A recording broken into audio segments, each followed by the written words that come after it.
Hi, JC here with another Pacific Fence Spotlight. Today's show is about Rainfurrest, a furry convention in Seattle, Washington that was held a couple of months ago. I'm a little late in getting my production done. Sorry about that, but I'd like to say it was due to production problems and fatal errors of my camera and equipment, but no, this time it literally was just pure laziness. I am sorry. Now, if you don't know what a furry convention is, a well, a convention for furries. Now, if you don't know what a furry is, watch and find out. Right here, okay. I am here with Mark, also known as Evelus. How are you doing today? I'm good. How are you doing? I'm fine. How have you been enjoying the con so far? Oh, I've been loving it. The people here are amazing. The activities have been amazing. The artwork, the commissions, the environment, everything's just amazing and fun, and I'm loving it. So for some of our viewers who may not know what a furry is, what would you describe as a furry? Now, bear in mind, you can get many different answers from different people, and I have so far. But what's your definition of a furry? How do you define yourself as a furry? Furries are just people who have an appreciation for anthropomorphism, the act of ascribing human characteristics to things that don't normally have them. Like, for example, the Disney character Robin Hood is an anthropomorphic fox. That's a great example of anthropomorphism. And it's just, there are a group of people who have an appreciation for that particular type of art form. And they'll gather at conventions like these and trade those types of art. And there's a lot of fursuiting that goes on, people being those anthro characters and just kind of bringing out the kid in all of us and just having fun. And you definitely describe yourself as a furry as well? Oh yeah, it all kind of started with me from Pokemon. I think that 80% of kids are going to be into that, and especially furries, and I just always kind of liked it, and I started looking for like that in kind of a more anthro sense, and that's what kind of led me to the fandom. And not only that, but I've always kind of had I've always felt like I had like this weird like emotional connection with cats, and this is just kind of a way for me to get closer to that kind of thing. So. Now, being a furry, how involved is that in your life? Is that like an everyday thing? Is it just when I go to the cons type thing? How much of that do you participate in? Oh, it's every day for me. I define it as a lifestyle myself.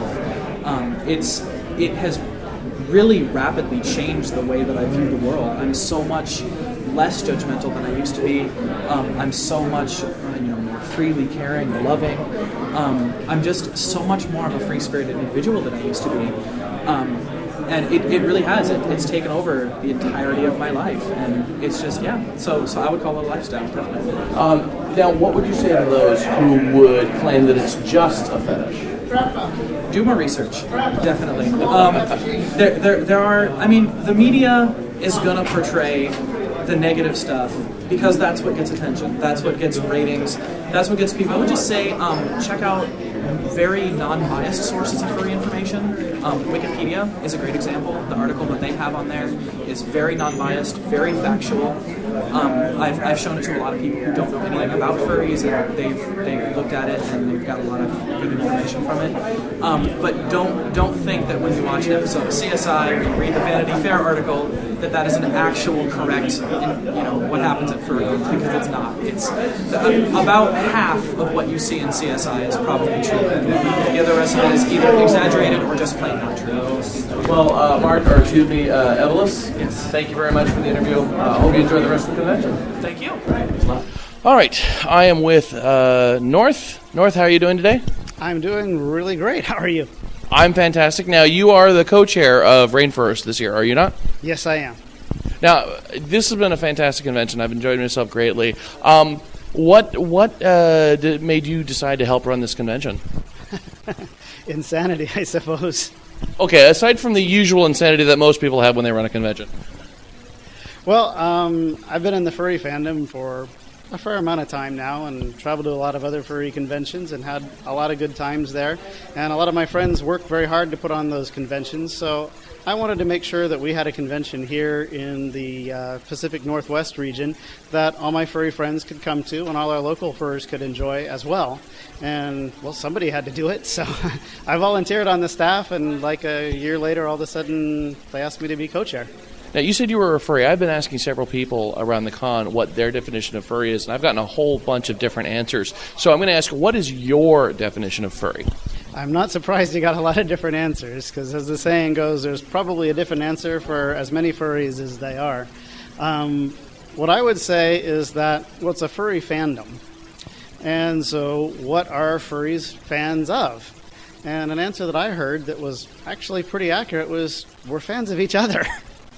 We really are. And that's kind of what separates us from some of the other fandoms, is our guests of honor tend to be one of us, and the people that we do everything with is usually inside our group. So we're a very nice, close-knit fandom, and that's one of our biggest things. Some people would view furry as just a fetish. You've seen a lot of bad things in the media. I mean, what would you say to those who would just claim that furry is nothing but just a fetish? Well, first I'd like to say that furry is also getting good press these days. The largest furry convention in the world is Anthrocon, held in Pittsburgh every year. And the media is always there, like the news channels, and you can download YouTube videos and look at it, and it's really good press. They love the furs there. And I think that good news is spreading, so I wanted to make sure I mentioned that. But what happens when somebody starts to spread bad press is I usually try and explain that furry is an artistic thing, it's a social thing, and people are going to meet, and relationships happen, but that also happens, say, at a NASCAR racetrack. NASCAR fans, kind of meet at races and get together and date too. So it's really no different than any other community. How much is furry involved in your lifestyle? Well, it's not part of my day-to-day lifestyle. I have a job and go to work, and I don't usually wear ears and tails there. However, Halloween's coming up, and I might consider taking my costume to work for, the part of the costume contest. Every furry always wins their office costume contest every time.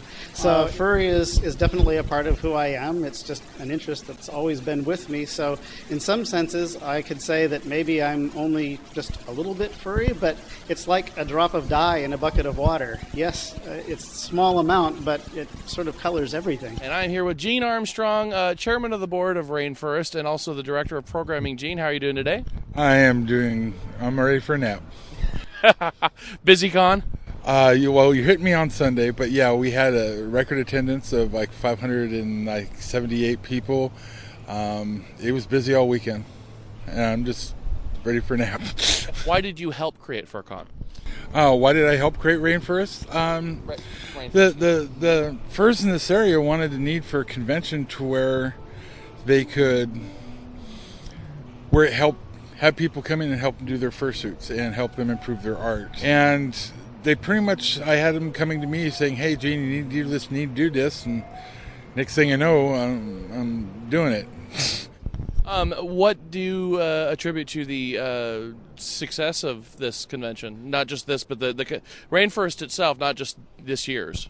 Several things. I mean, the staff we have is from all over the Pacific Northwest. We have people from Portland, BC, us here in Seattle, Monroe, and all that. And the staff is really devoted into bringing the furs the best convention we can. Now, are you a furry yourself? Weirdly enough, yeah, I am. I'm a dragon. My other half, who's busy doing whatever he's doing, he's a blue tiger. And when it was amusing when I announced the point of the FurCon and that on the SF Northwest list and that, I actually had people going, wait a minute, you're a fur? So what's your definition of furry? Oh no, God, we've got probably about 500 definitions in their furry fandom. To me, it's always been the point of you have the people that are into it for the art, and I like the art. Now it's just been I connect to dragons. People say dragons aren't real. They are. Ask any sci-fi person, will tell you dragons are real. Dragons are real. That's the animal I associated with, and I have other people that friends that have a deep association with wolves and tigers and that. And me, as furry fandom's more of a spiritual insight of what I feel, not some of what the bad press that we've received over the years. Well, speaking of bad press, what would you say to those who claim that furry is just nothing more than just a fetish? There's thousands of fetishes out there, and people say that there's a fetish, and sometimes people it's a lifestyle. To me, furry fandom's a lifestyle, and they see this the adult side of it. They don't see the point of when we have people go in fursuits to children's hospitals and sit there and cheer up the kids that are in the hospital or in the cancer centers. We're just the same. We're just the same as everybody else. It was a lot of fun, and if you want to learn more about Rainfurrest, of course, you can go to their website, and you'll find it off our website, pacfan.com, as always. And until next time, this is JC reminding you, get your geek on with Pacific Fen Spotlight.